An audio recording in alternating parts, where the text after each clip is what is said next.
Proper cleaning and disinfecting is about more than just improving your facility's appearance. It's about improving the safety, health, and well-being of anyone that uses your school. You are a critical component for the health and safety of your school's community, and we at Triple S are here to support you with the best products and processes to help you achieve the best results. It is important that you follow well-established and proven guidelines for cleaning and disinfecting to ensure that you are helping your facility in the safest and most effective way possible. Before cleaning any area, it is important that you wear the necessary PPE or personal protective equipment in order to protect yourself. It is also important that you familiarize yourself with the safety data sheets and product labels of each product that you'll be using for cleaning and disinfecting. Doing so not only provides you the information on the best way to use the product, but will also help keep you safe. You can review Section 8 of the product SDS, which clarifies personal protection guidelines for the product. SDSs can be easily found at tripless.com by searching a product and then looking under the Regulatory tab. It is also critical that secondary labels are placed on any trigger sprayer or container used to carry chemicals that is not the original packaging. It is also important to remember that only non-porous surfaces can be disinfected. A non-porous surface is a material that does not absorb moisture, such as plastic, metal, glass, or ceramic. Examples of non-porous surfaces include objects like tables, desks, and chairs. When utilizing chemical disinfectants, an important consideration is the dwell time of the disinfectant. It is important that you understand the correct dwell time for each disinfectant used so that you can ensure that you are getting the correct efficacy out of the disinfectant. Dwell times for each product can be found on the product label. Be sure to follow your facility's guidelines for proper disinfection. Today, we learn about the most effective ways to clean a restroom. Items that you will need for restroom cleaning include the following.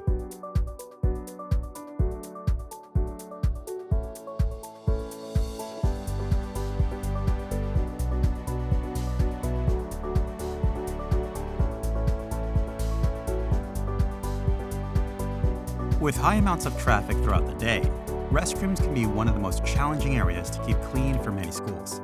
However, the frequent usage is also one of the main reasons why having a well-thought-out maintenance plan is so critical for these areas. Before starting, be sure that the restroom is not occupied. Then place a caution or restroom closed sign near the door to inform people that the restroom is being serviced. The door should remain open during cleaning.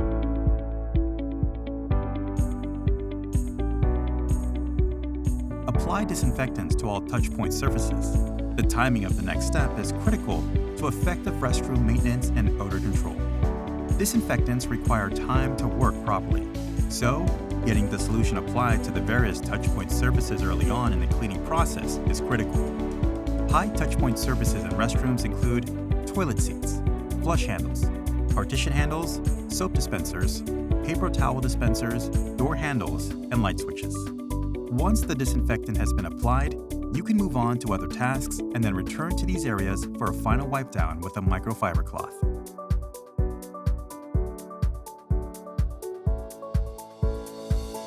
The next step is to replace all consumable disposable items. This includes paper towels, toilet paper, seat covers, and hand soap. After replacing these items, pick up any litter and remove trash. Can liners should only be replaced after all debris has been removed from the sinks and the floor. After removing a used can liner, wipe the outside and the inside of the trash receptacle using a disinfectant cleaner and a microfiber cloth. Then, replace the liner and allow the disinfectant to air dry. Next, clean sinks, countertops, and surrounding areas. Use a disinfectant cleaner with a trigger sprayer applicator. Apply a liberal amount of disinfectant cleaner to the surrounding areas where you had not applied disinfectant earlier. Using your sponge or microfiber cloth, agitate around the sink and counter surfaces.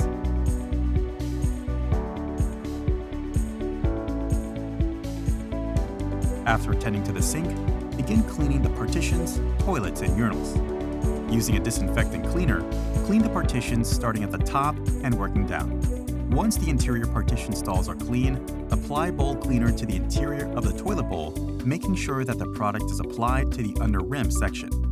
If the toilet is excessively dirty, the bowl cleaner may need to dwell for a period of time to help break down the soil before flush rinsing. Next, wipe off the disinfectant that was applied earlier to the outside of the toilet, making sure to clean the top and bottom of the toilet seat thoroughly. Urinals are cleaned using the exact same procedures. Apply the bowl cleaner to the inside areas of the urinal, starting at the top. Then use the bowl swab or brush to evenly distribute it over the entire interior surface.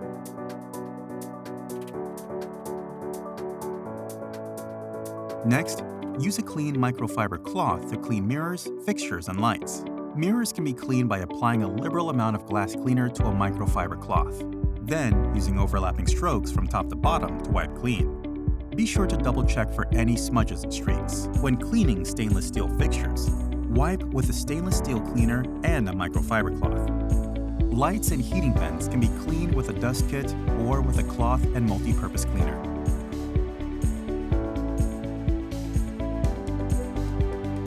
Next, it's important to clean the floor of the restroom. Prior to mopping, sweep the floor and remove as much surface-level soil as possible, including things like gum. Once the floor has been swept, you can prepare to wet mop. Prior to mopping, ensure that you have placed wet floor signs around the area for safety. A neutral floor disinfectant cleaner works well for most surfaces. But if your facility has natural stone material, special cleaning solutions might have to be utilized, as these types of floors can be easily damaged by traditional cleaners and disinfectants. It is important to focus attention in areas known for excessive soil and bacteria collection, such as underneath commodes, urinals, and all other areas where odor-causing bacteria are formed. In restrooms with high traffic and soil, it may be necessary to change the mop solution multiple times to ensure the entire area is treated with clean solution. When water becomes visibly dirty, the water should be changed. For best results, consider using a 2-bucket system to prevent contamination and save time. If you're going to be cleaning another restroom, it is very important that the mopping solution be changed with a freshly prepared cleaning solution before starting the next restroom. Proper restroom cleaning and disinfection is a critical part of your maintenance program. Regular cleaning and proper disinfecting will reduce cross-contamination, eliminate exposure to pathogens, and keep your students and faculty safe. Remember to wash your hands after completing all cleaning tasks to ensure that your safety is preserved and reduce cross-contamination. For more information or for other cleaning protocols, please visit our website or reach out to us directly.